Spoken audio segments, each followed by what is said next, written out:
Lamar Fike's Elvis video blog. Video 1. The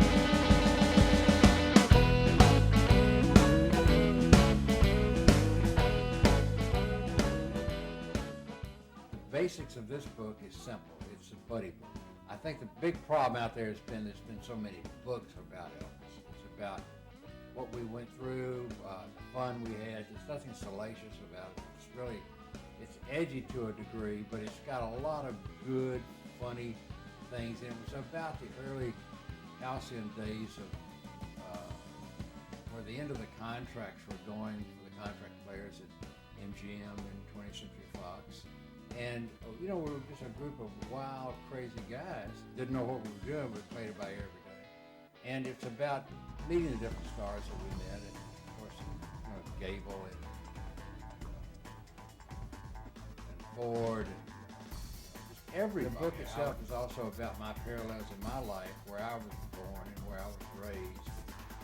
And it's also about my cousin Tom McDonald and myself, how we grew up together as brothers, and how it was all put together, and then how I eventually moved into Memphis and how I met him, how I met Elvis, and it matriculates into these different funny stories. They're very humanistic, and it's a type of book. In fact, one of the chapters in the book is called "Mud Between My Toes," which is really how I grew up in the South, where instead of being in the house, your mother had to come to the front door and try to find you. You stayed out. That's how we grew up in those days. And, it became one of those type situations of where I was never really good at school, and so consequently I was always staring out the window. And I think using a parallel, Elvis was the same way. And we just sort of really eventually got together, hit Hollywood in '57. And it shows what we did every day, how we lived at the Beverly Worship Hotel, and how we used to have limousines carry us back and forth to the set, and how, when you moved from set to set back in those days, they had limousines that carried from set to set, stars that were around, and they were just as fascinated with Elvis as he was with them.